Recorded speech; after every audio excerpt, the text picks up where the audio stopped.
Bonjour, j'espère que vous allez bien et je vous souhaite une excellente année 2021, meilleure que la précédente, peu importe le bilan que vous en avez tiré. D'ailleurs, j'imagine que comme moi, vous avez sans doute écouté ou répété 2021 ça va être mieux, 2020 c'était la pire année, etc. etc. Alors c'est vrai que cette année 2020 a été mouvementée et on espère logiquement une meilleure année 2021. Mais la vraie question c'est dans quoi est-ce qu'on place cette espérance ? Est-ce qu'on la place dans le gouvernement ? Est-ce qu'on la place dans un vaccin peut-être ? Dans la religion ? Ou même est-ce qu'on la laisse au hasard ? Le psalmiste, au psaume 42, verset 6, nous dit « Pourquoi être abattu mon âme et pourquoi gémir en moi ? Espère en Dieu, car je le louerai encore. Il est mon salut et mon Dieu. » Le psalmiste nous apporte ici la réponse, elle est claire. Comme nous, il traverse les épreuves de la vie. Comme nous, il est nostalgique aussi d'une époque passée. Au verset 5, il nous dit « De l'époque où il marchait, entouré de la foule, avançant vers la maison de Dieu. » Et nous aussi, j'imagine que nous sommes nostalgiques de ces années sans masque, avec des restaurants ouverts et des stations de ski avec remontée mécanique. Mais blague à part, le temps passe, le monde change et nous avec. Mais notre seul fondement constant et solide de notre vie, il se trouve en Jésus-Christ, qui lui ne change jamais. Alors, comme le psalmiste, je vous invite à louer notre Dieu par des chants.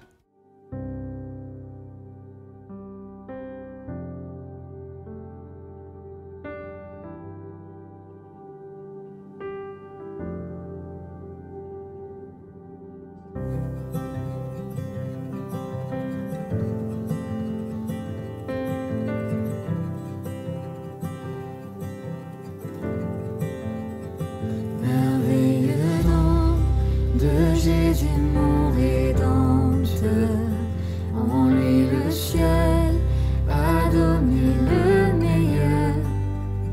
J'ai tout en lui, ma joie, ma paix profonde, l'amour parfait, justice et liberté.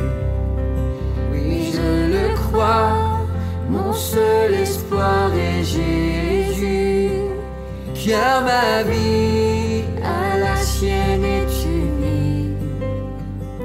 Ce mystère est divin et mon chant tout est riant, non par moi, mais par Christ en moi.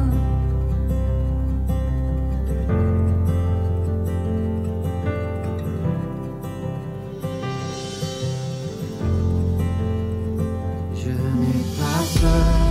Jamais il n'abandonne, malgré la nuit, il reste mon sauveur. Dans ma faiblesse, sa joie toujours il donne, car mon besoin révèle sa grandeur. Oui, je le crois, dans la vallée de larmes, mon berger me soutient, me conduit. Oh, la nuit est vaincue et moi plus que vainqueur, non par moi, mais par Christ en moi.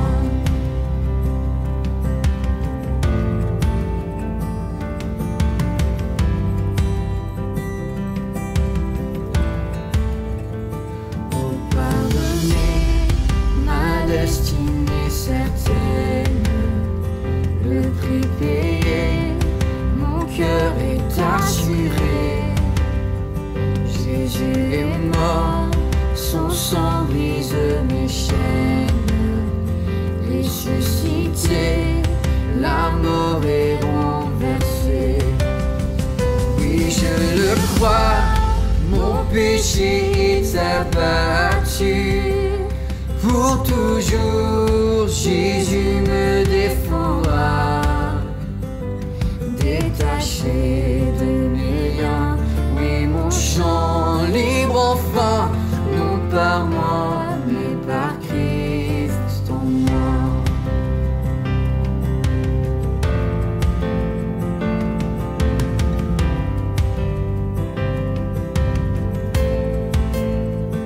À chaque instant, je brûle de le suivre. dans sa demeure. Jour après jour, ses forces me font vivre. Et face au trône, je dirai mon bonheur. Oui, je le crois, mon seul espoir est Jésus. Que la gloire toujours lui soit rendue. Et la course achevée, encore mon chant ira, non par moi, mais par Christ en moi. Et la course achevée, encore mon chant ira, non par moi, mais par Christ en moi. Non par moi, mais par Christ en moi.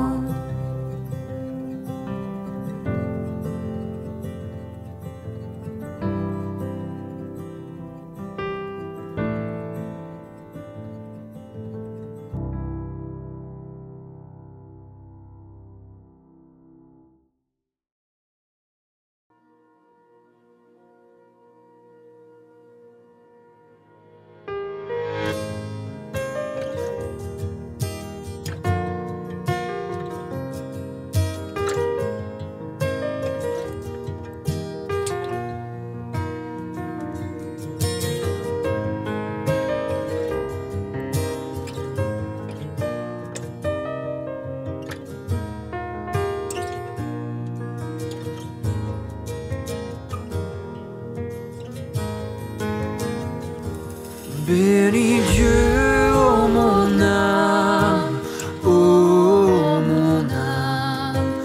rends gloire à son saint nom. Oh, chante comme jamais, oh mon âme, rends gloire à son saint nom.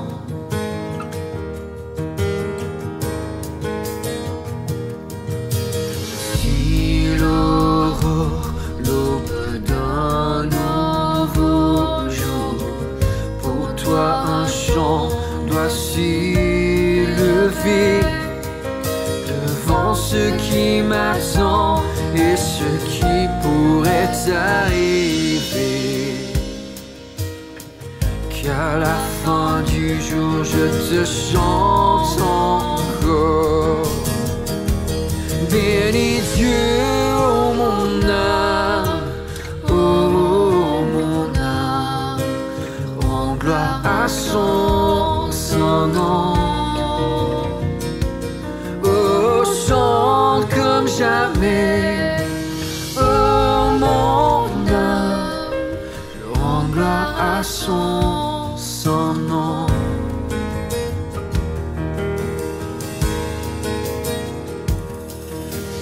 En bonté et lent à la colère,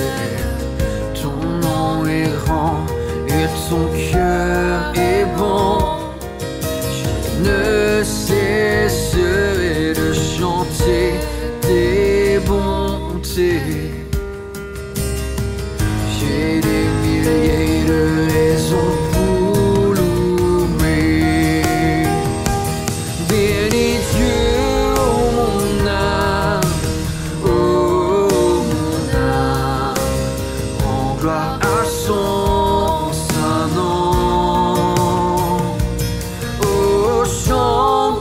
jamais. Oh mon âme, rends gloire à son saint nom.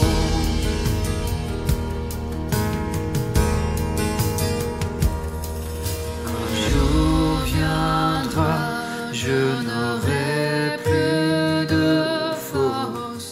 Mon heure venue, la fin sonnera.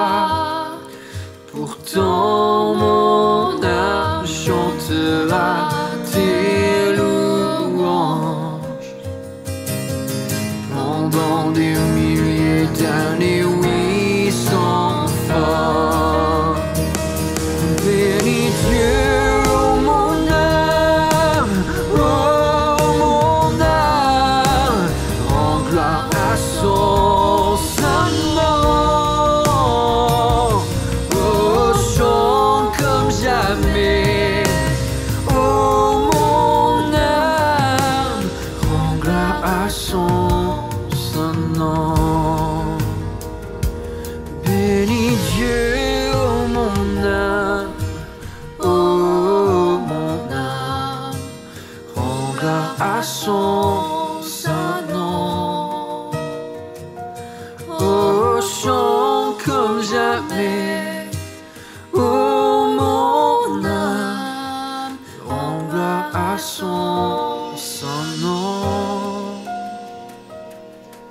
Je rends gloire à son Saint nom. Je rends gloire à son Saint nom.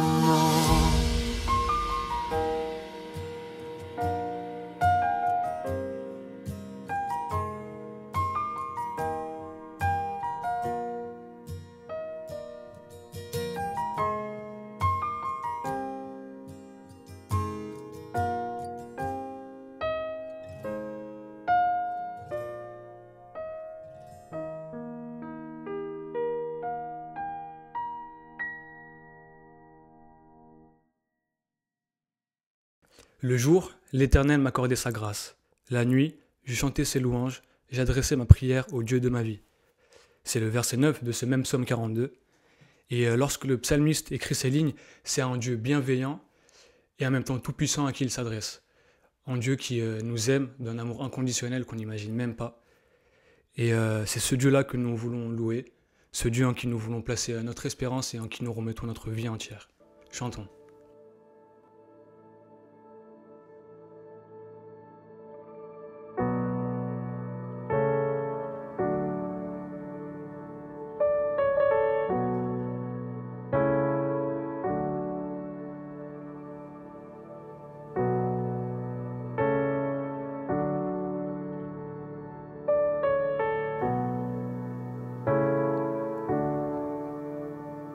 L'amour de Dieu de loin surpasse ce qu'on peut dire. Le cœur humain, il est plus grand que les espaces. Même en l'abîme, il nous atteint. Pour le péché de notre monde, Dieu nous donna Jésus, il nous pardonne aux paix profondes, il sauve les perdus.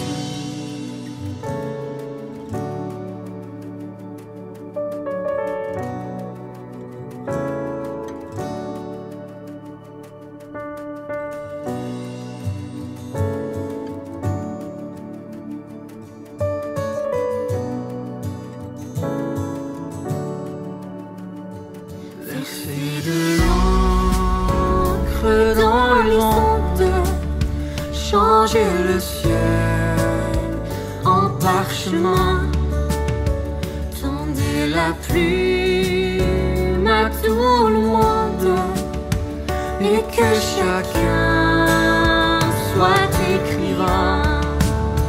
Vous dire tout l'amour du Père ferait tarir les eaux et remplirait la place entière de ces divins rouleaux. L'amour de Dieu, si fort, si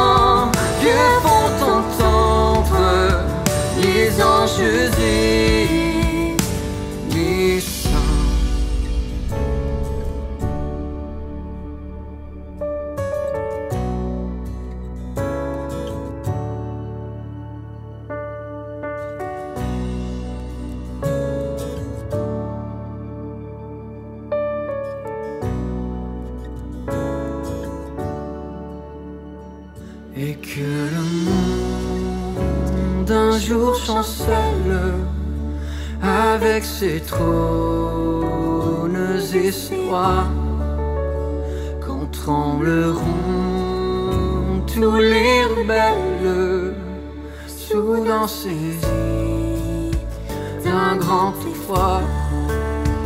L'amour de Dieu que rien ne lasse pour nous encore vivra.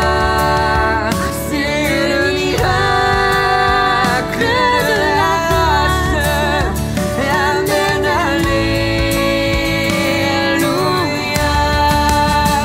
L'amour de Dieu, si fort, si tendre, est un amour sans fin. Tel est le chant que font entendre les anges et les saints. L'amour de Dieu, si fort, si tendre, est un amour sans fin. Tel est le chant que font entendre les anges et les saints.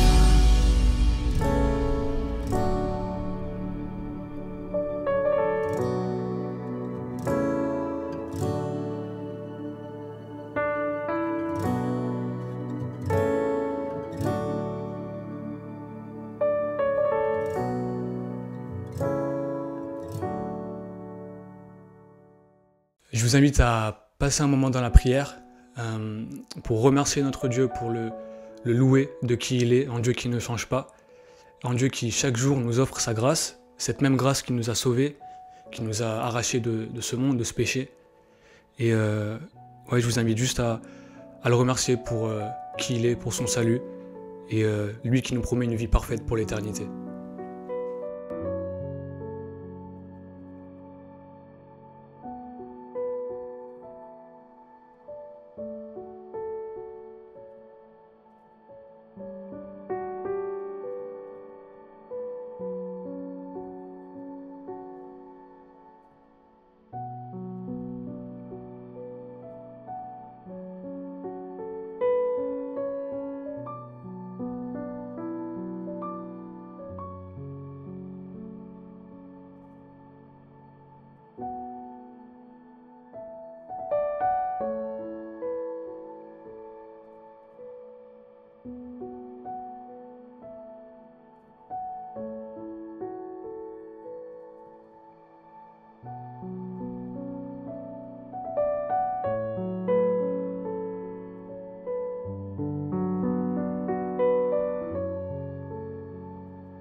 Seigneur mon Dieu, oui, on veut te dire merci pour qui tu es.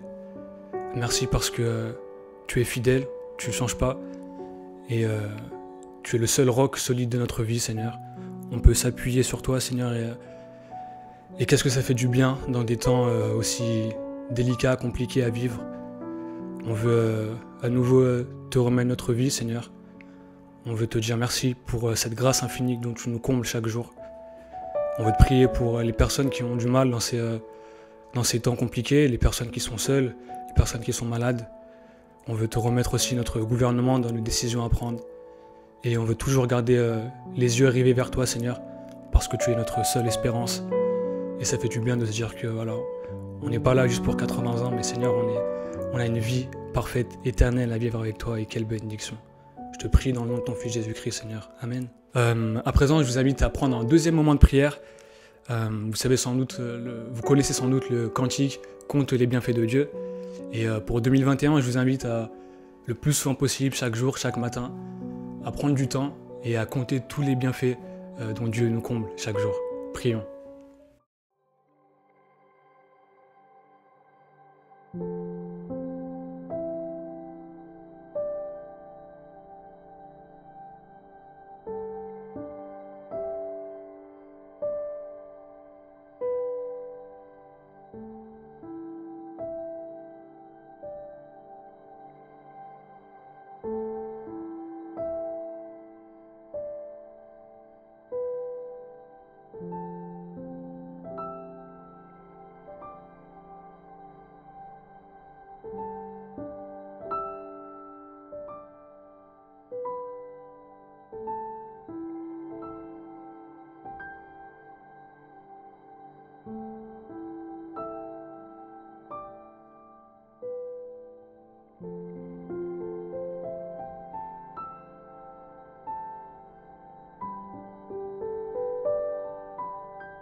Bonjour à tous, nous continuons notre série aujourd'hui sur l'espérance en 1 Corinthiens chapitre 15. Et j'ai été tellement content avec notre équipe quand nous avons choisi de pouvoir aborder ce thème en début d'année. On voulait vraiment commencer l'année en force, en se rappelant de ce futur glorieux que Jésus a pour nous.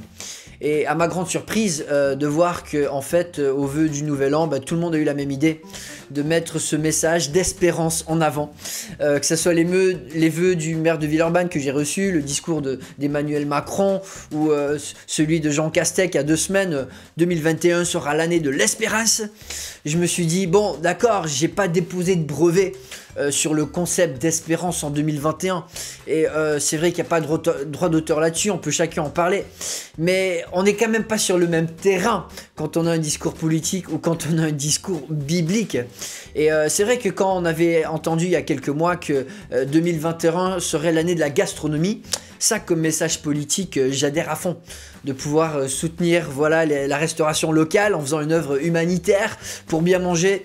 Là vous avez mon vote, il n'y a pas de souci, je suis partisan et je suis à fond pour le mouvement. Mais quand on va sur ce concept de l'espérance, mais l'espérance en quoi? Yohan en parlait dans son animation, l'espérance en quoi? Est-ce qu'on espère en un vaccin? Est-ce qu'on espère finalement d'aller en avant pour revenir à avant, comme disait un auteur? Ouais, enfin on veut se projeter, mais on se dit pas 2020, donc vaut mieux qu'on retrouve ce qu'on avait avant. 2019 c'était bien mieux, quand Ebola, ça ne touchait que l'Afrique. 2020, bon, ça va nous manquer. Les tweets de certains personnages politiques, peut-être, les feux de bivouac à Paris. En tout cas, tout ça nous a bien distrait cette année de ce qui se passe en Corée du Nord ou en Syrie ou ailleurs. Comme Salomon le disait avec beaucoup de sagesse. Ne dis pas comment se fait-il que les jours passés aient été meilleurs que ceux-ci. Car ce n'est pas la sagesse qui te pousse à demander cela. On a souvent critiqué les chrétiens de vendre de l'espérance comme de la drogue. Comme disait Marx, la religion c'est l'opium du peuple. On distrait les gens avec ces notions d'espérance, on leur fait oublier vraiment ce qui se passe autour d'eux et on les fait pédaler. Et la réalité, c'est que n'importe quel leader, s'il veut que des gens travaillent, œuvrent, pédalent, il faut vendre de l'espérance, il faut vendre du futur, il faut vendre de l'anticipation. Et tous les discours vont devoir finalement s'attacher à un discours d'espérance à offrir. Et la vraie question, c'est où trouver une espérance qui a vraiment du sens et qui ne nous fait pas pédaler dans le vide.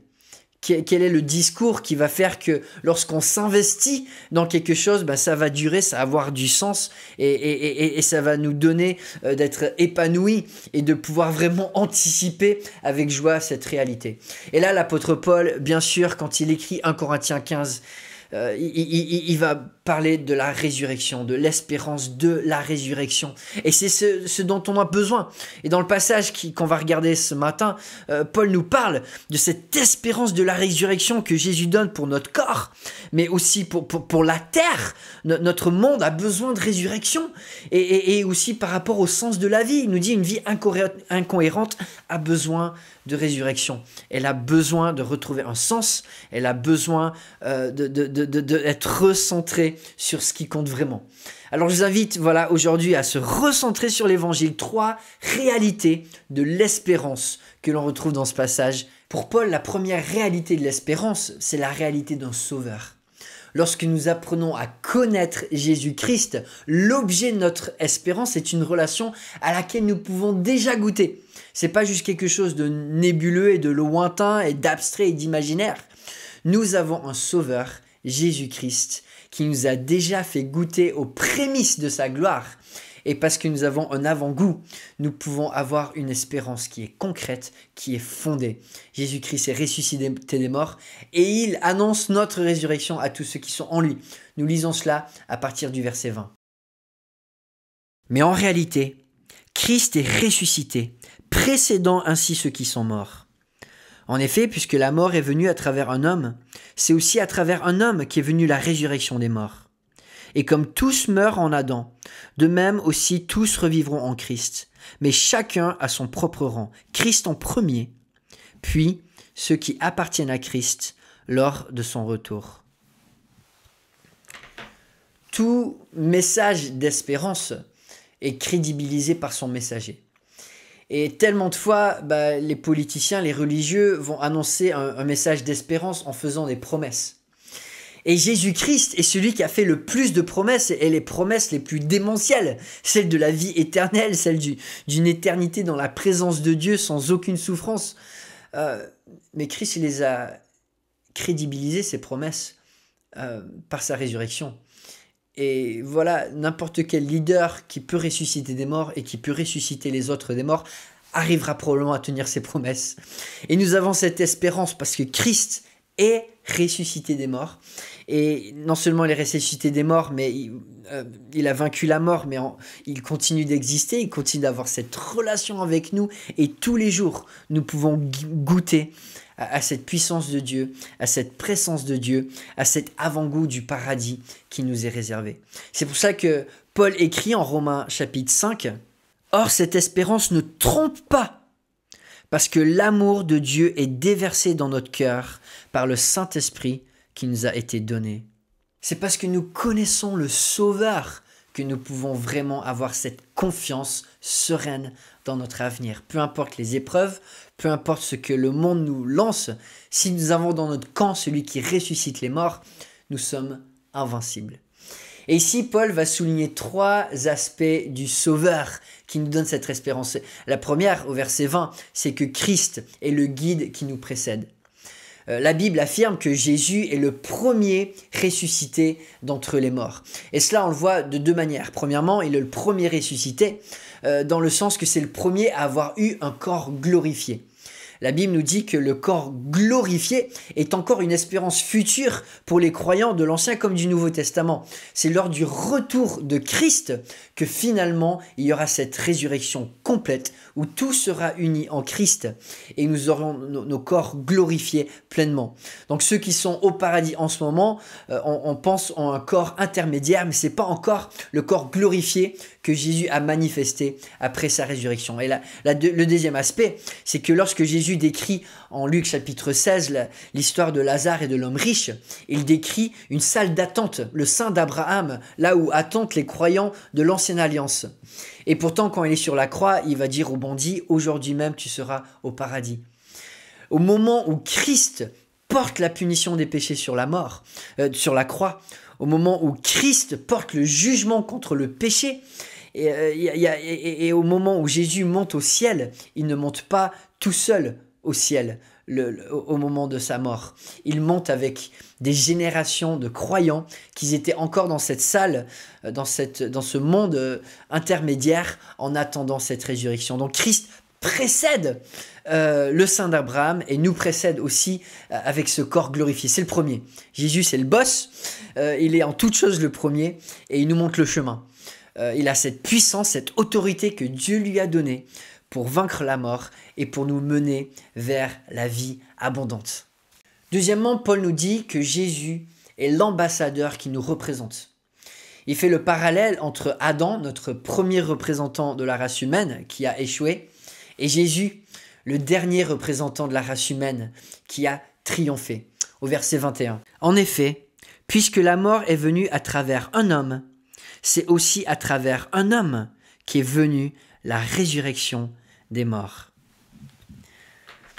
Alors c'était mignon ce matin, ma fille de 4 ans Clarisse s'est réveillée vers les 6 heures du matin, elle est venue dans le lit pour me faire un câlin. Et puis elle me lance comme ça, papa, je sais que t'aimes maman, mais il n'y a pas que maman qui t'aime. T'aimes Dieu, t'aimes Jésus, t'aimes la famille, t'aimes tes frères, t'aimes ta sœur, t'aimes les gens et t'aimes Adam et Ève. Alors c'était vraiment rigolo qu'elle me lance ça comme ça, mais c'est vrai, j'avoue, avec tous les attaques contre l'historicité d'Adam et Ève, j'ai un attachement à leur existence et on en parle, la famille, ça fait partie de nos discussions. Mais la Bible nous parle que Dieu avait créé un monde bon, un monde agréable et un monde avec comme premier représentant de la race humaine Adam et Ève. Et lorsque Adam a choisi le péché, il a fait entrer l'imperfection dans le monde parfait de Dieu. En gros, il y avait quelque chose qui était limpide, parfait, et Adam l'a transformé en un péché, en quelque chose qui était aux yeux de Dieu à jeter. Dieu, sa présence, c'est la perfection. Si on transforme ça, Dieu n'est plus Dieu. On ne peut plus entrer dans une présence bienfaisante de Dieu si sa présence a été ruiné par le péché, par le mal, par la présence du mal. Et du coup, comme on le voit au psaume 5, le méchant n'a pas sa place dans la présence de Dieu. Il y a une contradiction qui fait que Dieu ne peut pas être en présence du mal. Et du coup, quand Adam a péché, quand Adam a péché, Paul le décrit en Romains 5, qu'à cause d'un seul homme, le péché est entré dans le monde et le monde entier a été soumis au jugement. Et quand on me demande c'est quoi le prix d'un péché, si on devait rembourser Dieu pour nos péchés, c'est simple. Comme Paul nous dit, un péché, ça coûte un univers parfait. Si à cause d'un seul péché, Adam, il a ruiné un univers parfait, c'est le prix d'un péché. Et c'est ce que nous devrions rembourser à Dieu pour chaque péché. Donc le message de la grâce est d'autant plus beau que c'est quelque chose d'impossible à faire. Mais Adam était notre représentant et Adam a échoué. Et Dieu, dans sa grâce, nous a envoyé un nouveau représentant. Et le message de la Bible, c'est que quand on place notre confiance en Christ, quand on place notre foi en Christ, notre représentant aux yeux de Dieu, c'est Christ. Il est le nouvel Adam, il est le représentant de la race humaine qui a un futur.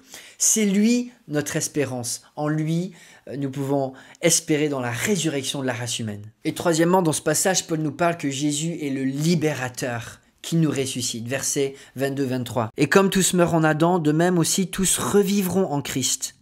Mais chacun a son propre rang. Christ en premier, puis ceux qui appartiennent à Christ lors de son retour. Paul le dit clairement, Christ est le libérateur et Christ est au-dessus de toute chose. Il est le premier, il mérite la prééminence, il mérite la gloire, il mérite la louange. C'est lui le boss et c'est grâce à lui que nous pouvons avoir un futur dans la présence de Dieu. Sans être couverts par sa justice, sans être couverts par sa vie, nous ne pouvons pas entrer en tant que pécheurs dans la présence de Dieu. Nous avons besoin d'être lavés, nous avons besoin d'être purifiés. Et Christ est le moyen que Dieu a choisi pour nous permettre d'avoir cette vie lorsque nous plaçons notre foi en lui. Et Paul, en toute simplicité, il y a l'église de Corinthe qui doute une partie de l'église qui doute de la résurrection. Et Paul leur dit, mais la résurrection, c'est la personne de Christ. Et si on comprend qui Christ est, la résurrection, c'est rien. Parce que c'est rien à expliquer. Parce que quand on voit que Christ est premier en toute chose, il est Dieu fait homme, il est tout puissant, bien sûr qu'il peut ressusciter. Et bien sûr qu'il va nous ressusciter pour régner avec lui. Et c'est ce qu'on voit en deuxième partie, la réalité d'un royaume. L'objet de notre espérance, c'est la réalité d'un sauveur, parce que nous avons cette relation qui ne peut jamais nous être enlevée. Nous avons l'assurance d'un futur qui va être agréable, qui va être joyeux, qui va être plein de tout ce que Christ nous offre. Le deuxième objet de notre espérance, c'est un lieu, c'est un royaume, c'est une place, c'est ce que Dieu nous promet pour tous ceux qui sont en Christ pour l'éternité, un royaume où il règne avec justice, avec paix, avec joie, avec amour. Nous lisons à partir du verset 24. Ensuite viendra la fin, quand il remettra le royaume à celui qui est Dieu et Père, après avoir anéanti toute domination, toute autorité et toute puissance. En effet, il faut qu'il règne jusqu'à ce qu'il ait mis tous ses ennemis sous ses pieds. Le dernier ennemi qui sera anéanti, c'est la mort. Dieu, en effet, a tout mis sous ses pieds. Mais lorsque Dieu dit que tout lui est soumis, il est évident que c'est à l'exception de celui qui lui a soumis toutes choses. Lorsque tout lui aura été soumis, alors le Fils lui-même se soumettra à celui qui lui a soumis toutes choses, afin qu'un Dieu soit tout en tous. Notre espérance, c'est que nos corps un jour vont être ressuscités. Mais pas simplement cela, nous avons besoin d'un sauveur qui peut ressusciter nos corps, mais un sauveur aussi assez puissant pour ressusciter notre univers, notre planète. Notre monde est en déchéance à cause du péché, il est en autodestruction. Et même si je suis à fond pour recycler et faire du bien à la planète, pour la préserver pour nos enfants, ce monde a une date de péremption. Il est en train de se détruire et nous ne pouvons pas le sauver par ces moyens. L'évangile, ce n'est pas d'être vert et de faire du recyclage. L'évangile, c'est que notre monde, un jour, après sa destruction, va être ressuscité. Et c'est pour ça que nous avons besoin d'un sauveur si puissant. Un sauveur qui a autorité sur toute domination, toute autorité, toute puissance, comme nous dit ce passage. Un sauveur qui non seulement est assez puissant pour ressusciter les morts, mais aussi pour détruire la mort. Pour détruire une fois pour toutes le monde dans lequel on vit et dans lequel la mort perdure. Jésus est ce sauveur et ce qui va en ressortir, c'est un royaume éternel dans lequel nous allons pouvoir être dans la présence de Dieu. Depuis la chute d'Adam et Ève, depuis que le péché est entré dans le monde, notre univers est en train de vivre une mort lente. Notre univers est en agonie, comme nous dit l'apôtre Paul, Romains chapitre 8. Je vous lis quelques versets. Or, nous savons que jusqu'à maintenant, la création tout entière soupire et souffre les douleurs de l'accouchement. Et ce n'est pas elle seulement qui soupire, mais nous aussi. Nous avons pourtant dans l'esprit un avant-goût de cet avenir. Nous soupirons en nous-mêmes en attendant l'adoption, la libération de notre corps. Randy Alcorn écrit sur le sujet: ressentez-vous les soupirs de la création? Entendez-vous les gémissements du vent froid de la nuit? Ressentez-vous la solitude des forêts, l'agitation des océans?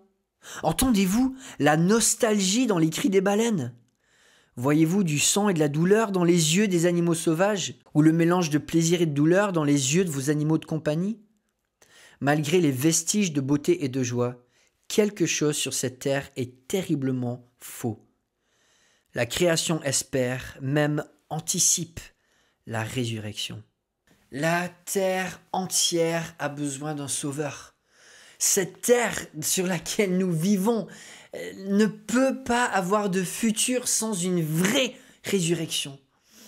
Je suis content d'être français, je suis content d'habiter en France, je suis fier des valeurs, liberté, égalité, fraternité, mais de l'y vivre, c'est impossible et on n'y arrive pas et on n'y arrivera jamais. On peut faire des efforts, on peut se réinventer chaque élection. à cause de la présence du péché, jamais, même avec des bonnes valeurs, nous arriverons un jour à pleinement les vivre. Et Jésus nous promet un royaume, et ça c'est notre espérance, un royaume qui sera dans la présence de Dieu, sans souffrance, sans grève, sans rébellion, sans toutes ces choses. Et Jésus a la puissance de nous promettre cela. La Bible est remplie de promesses vraiment formidables. L'assurance de corps glorifiés qui vont être bien au-delà de ce qu'on peut imaginer. Et aussi d'une terre sur laquelle on veut pouvoir vivre, régner avec Christ, partager une nouvelle existence avec lui. Pareil, avec une gloire qu'on ne peut pas imaginer ou décrire avec des mots. Et puis on arrive donc à cette troisième réalité dans ce passage, la réalité d'un processus, d'un sens, d'une direction. Notre espérance, c'est une personne, c'est une place et c'est un process. C'est un sauveur, c'est aussi un royaume et c'est cette direction. En Christ, à cause de la résurrection, nous allons dans une direction qui a un sens, nous allons vers la perfection, nous allons vers quelque chose qui compte. Et dans ce sens-là, notre manière de voir le monde, notre manière de vivre, notre manière de penser, notre manière de prioriser aussi connaît une vraie résurrection en Jésus-Christ. Je vous invite à lire avec moi à partir du verset 29. S'il en était autrement, que feraient ceux qui se font baptiser pour les morts? Si les morts ne ressuscitent en aucun cas, pourquoi se font-ils baptiser pour eux? Et nous, pourquoi affrontons-nous à toute heure le danger? Chaque jour, je risque la mort, aussi vrai, frères et sœurs, que vous faites ma fierté en Jésus-Christ notre Seigneur. Si c'est dans une perspective purement humaine que j'ai combattu contre les bêtes à Éphèse, quel avantage m'en revient-il? Si les morts ne ressuscitent pas, alors mangeons et buvons, puisque demain nous mourrons. Ne vous y trompez pas, les mauvaises compagnies corrompent les bonnes mœurs. Revenez à votre bon sens, comme il convient, et ne péchez pas. Car certains d'entre vous ne connaissent pas Dieu. Je le dis à votre honte. Paul, dans ces versets, défend la résurrection face à des attaques qui venaient de l'église de Corinthe. Et la conclusion que Paul va dire est assez drastique. Si vous ne croyez pas en la résurrection, c'est que vous êtes influencé par des gens qui ne connaissent même pas Dieu.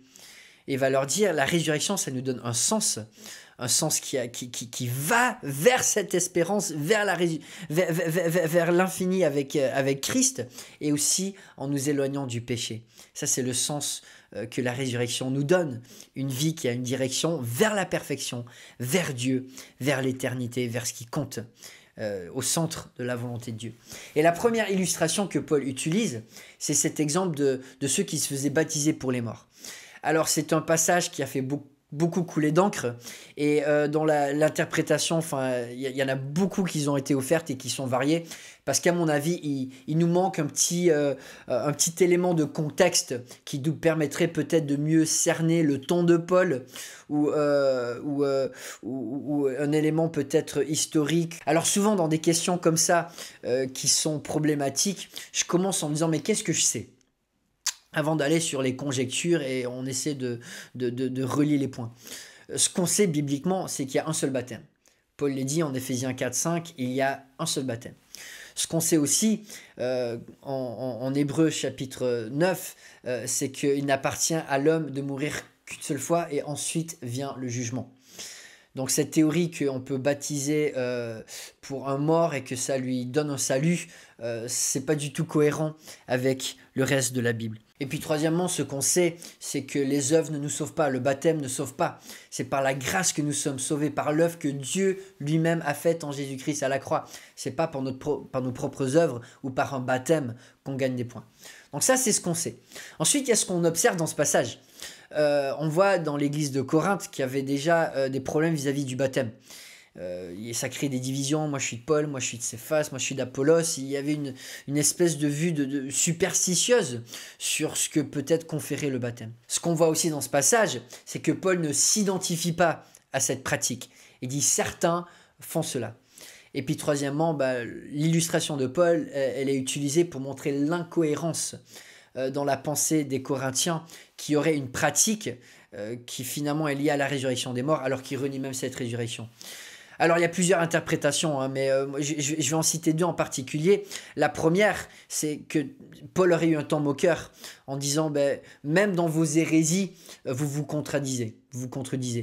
Quand j'étais là, j'ai corrigé une hérésie parce que vous baptisiez les morts. Donc ça on a corrigé là, mais maintenant vous ne croyez même plus en la résurrection. Donc ça serait une interprétation où Paul leur dit, mais voyez, soyez cohérents. La deuxième interprétation, c'était que peut-être ce geste de baptême pour les morts, en faveur des morts, était un geste, une tradition, une préférence que les Corinthiens pratiquaient, mais qui n'était pas forcément une hérésie. C'était juste voilà, une petite tradition, et Paul la souligne, sachant que voilà, le baptême des morts, comme les Mormons le pratiquent, c'est quelque chose que les pères de l'Église ont condamné tout de suite. Donc on sait que l'Église primitive ne pratiquait pas ça. Et du coup, voilà, dans tous les cas, Paul est en train de dire aux Corinthiens, mais même dans ce que vous faites, vous êtes tellement incohérents, parce que la vie du christianisme, c'est célébrer la résurrection, et vous le faites dans vos pratiques, mais là, vous êtes en train de nier la doctrine. Donc Paul leur dit, pourquoi aller dans un système qui est incohérent ? Et sa conclusion, c'est revenez à votre bon sens et ne péchez pas. Quand on est rempli d'espérance, ça nous remplit dans la voie qui nous mène vers Dieu. Et cette voie va nous éloigner du péché, parce qu'elle nous ramène vers la sainteté, elle nous ramène vers le cœur de Dieu, elle nous ramène vers ce qui est éternel et ce qui plaît à Dieu. Et c'est Jean Calvin qui disait que c'est impossible de grandir en tant que chrétien sans être saturé d'espérance dans cette promesse que Dieu nous fait, d'un monde futur et de la résurrection avec lui. Si nous n'arrivons pas à nous projeter dans cette direction, alors nous n'allons pas grandir. Et Paul nous dit, le sens de la vie, c'est d'aller vers là, de s'éloigner du péché, s'attacher à Christ. Et là, Paul va être super cash avec les chrétiens de Corinthe. Vous êtes en train d'écouter des gens qui ne connaissent pas Dieu. Si vous niez la résurrection, si vous doutez de la résurrection, si vous n'espérez pas dans cette résurrection, mais vous n'avez aucun futur. Et comme on l'a vu, on est les plus misérables de tous les hommes si on essaie de vivre le christianisme sans l'espérance et le sens et la direction que nous donne cette résurrection d'entre les morts. Et Paul va finalement faire comprendre aux Corinthiens, Dieu nous donne une vie qui est cohérente. Et quand on s'éloigne de cette espérance, dans tous les cas, on va vers une vie qui est incohérente. Une vie, on va aller de distraction en distraction, on va s'occuper, on va pédaler, mais on va toujours pédaler dans le vide, parce qu'à la fin de notre vie, on ne va pas avancer. La seule chose qui nous fait avancer dans la vie, c'est quand on se projette vers cette espérance de la résurrection, de cette unité avec Christ, de ce qu'on va partager avec lui, et qu'on investit notre temps, notre énergie, nos ressources, notre argent, notre cœur vers ce qui est éternel. Et Paul, il rentre dans l'art des Corinthiens, parce que si on n'a pas la résurrection, si on n'a pas l'espérance, si on n'arrive pas à être motivé par le fait qu'on va ressusciter avec Christ, que notre terre va ressusciter, que notre vie a un sens, mais qu'est-ce qui nous reste? Si on n'a pas l'espérance, mais qu'est-ce qui nous reste? Et aujourd'hui, je veux juste vous encourager.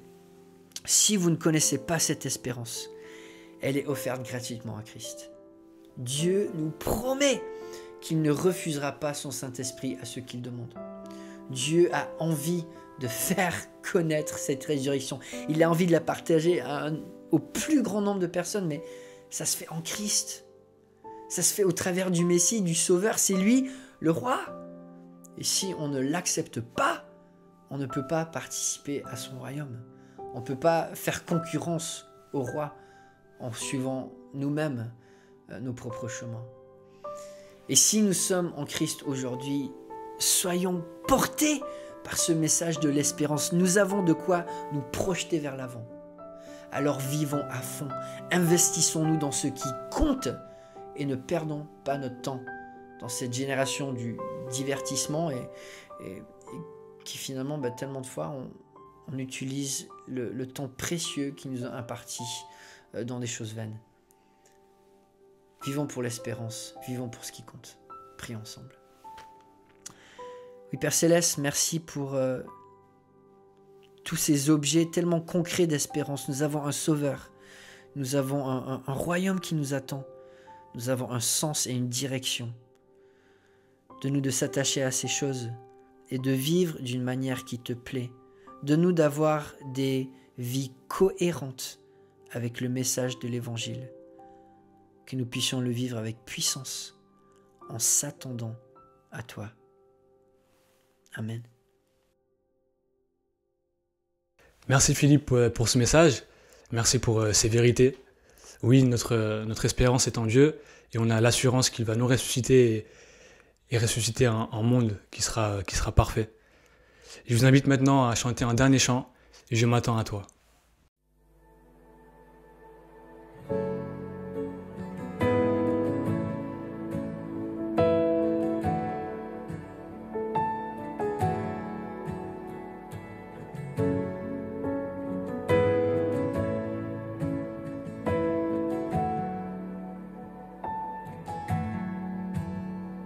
Du fond du gouffre, je t'appelle. Dans la nuit sombre, entends mon cri.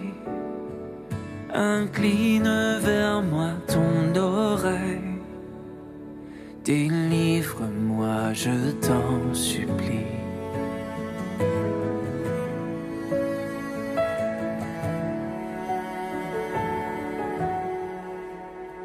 Si tu comptais tous mes péchés, loin de toi je serais banni. Mais tu m'offres un pardon complet.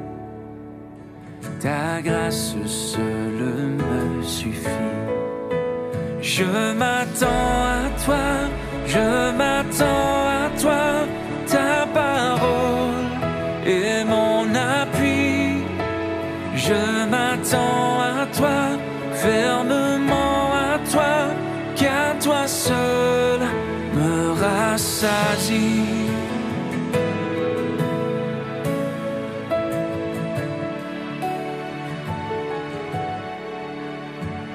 En Dieu seul met ton espérance. Il est puissant pour te sauver. Bientôt viendra la délivrance. Christ est le roi ressuscité. Je m'attends à toi, je m'attends à toi. Ta parole est mon appui. Je m'attends à toi, fermement à toi, car toi seul me rassasie.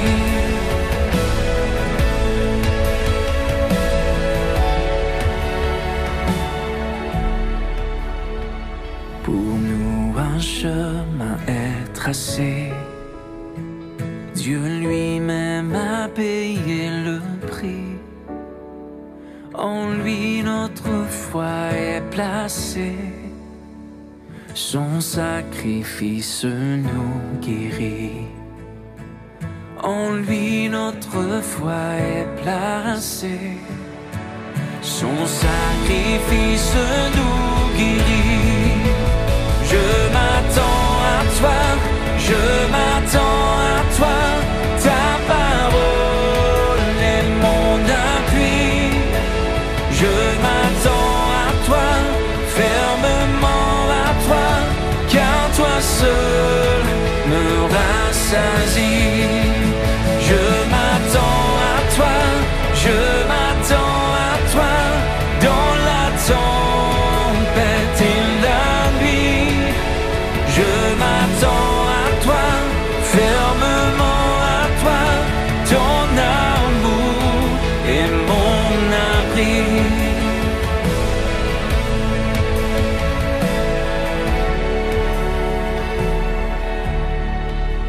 Je m'attends à toi, je m'attends à toi, dans la tempête et la nuit. Je m'attends à toi, fermement à toi, ton amour est mon abri.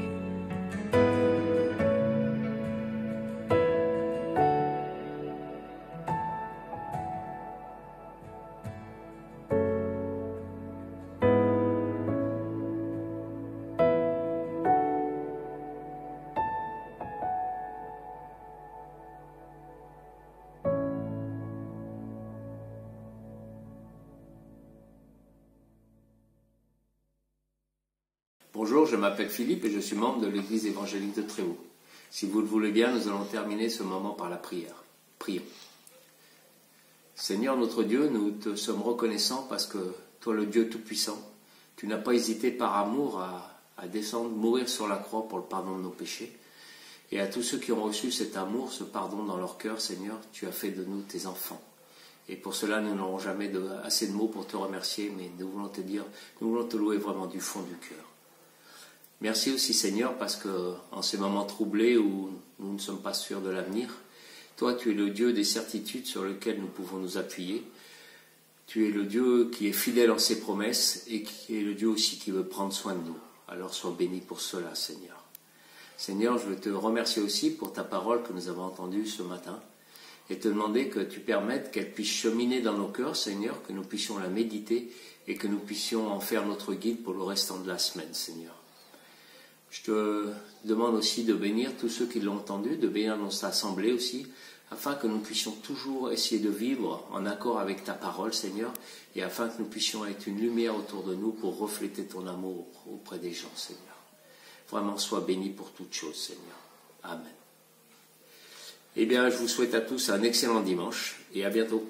Merci Philippe pour cette prière. Avant de conclure, je vais juste vous partager 2 livres qui sortent actuellement aux éditions Clés. Le premier, c'est Manuel pour la conduite du culte, donc centré sur la louange de Philippe Viguier et Kevin Stoffer. Et le deuxième, c'est Un médecin face à la peur de la mort de Vincent Rébellier. Voilà, c'est tout pour aujourd'hui. Je vous souhaite un excellent dimanche, une bonne semaine et soyez bénis.